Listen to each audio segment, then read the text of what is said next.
So, like one of those projects you illustrated for was the Wilmington on Fire by Christopher Everett. We've been commemorating recently 100 years since Tulsa and the Black Wall Street. Just talk Right. about your involvement and the long-term impact on the community of Wilmington.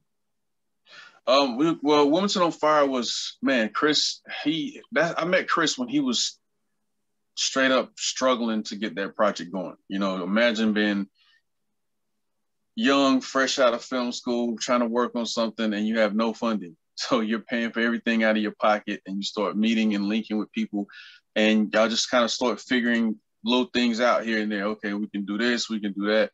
And Chris came to me, he came to Marcus, and there may have been another artist involved, and kind of gave us a vision of what he was aiming to do. I mean, I'm talking about he didn't even have editing software at the time.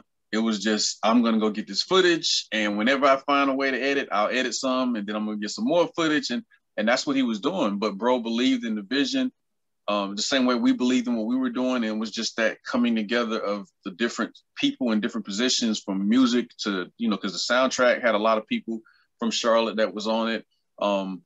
And the engineers, and just he branched out, and we kind of formed something cool that has now turned into a whole other thing, because Chris has done several films since then. He's working on several films now, including a follow-up to Wilmington on Fire.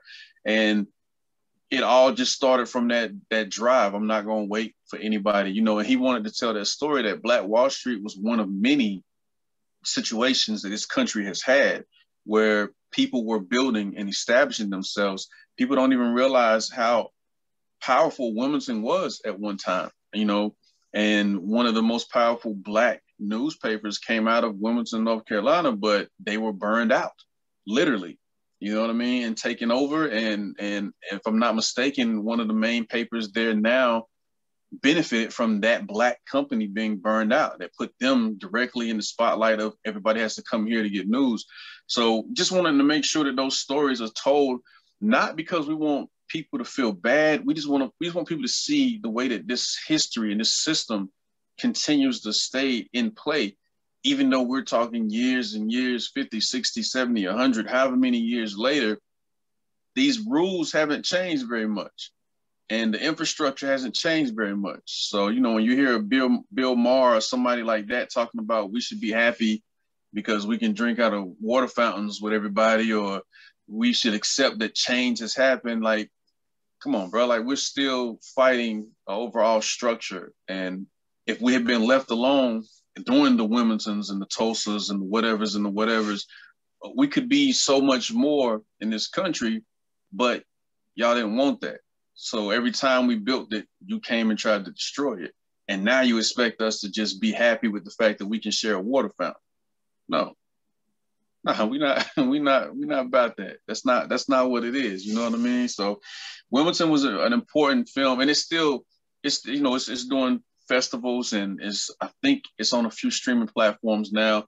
But it's still, I feel like, hasn't been where it needs to be for what it is. And a lot of that's because I know what Chris went through to get this thing off the ground from the beginning. You know what I mean? Like, a lot of people would have quit a long time ago and just been like, you know what? I'm going to go make a movie about something else because that will sell for sure. You know what I'm saying? I mean, death threats coming because of doing this film. People telling him, hey, y'all are disturbing the balance. Well, you know, it's peaceful right now. We Black people in some occasions saying, don't put this movie out. We shouldn't talk about this. Like, let's not stir things up. What? We talk about everybody else's history all the time. We've been teaching the same. I looked at my daughter's schoolwork before school ended, and I'm looking at some of the stuff they're showing in social studies, which me and my wife educate them beyond school anyway. But I'm looking at the lessons, and I'm like, these are the same lessons I learned in school. Ain't no more history being created since I was a kid. like what are we doing? You know what I'm saying? Like, no. So yeah, man, not to go on a tangent, but yeah, Wilmington on Fire is one of many major stepping stones into telling these stories and making sure that these realities are understood, so people can stop being upset when we say, yo, structure needs to change. So people can understand when we say, yo, we have a voice but you don't want it heard and stop telling us to forget. We can't forget because these things are still in play.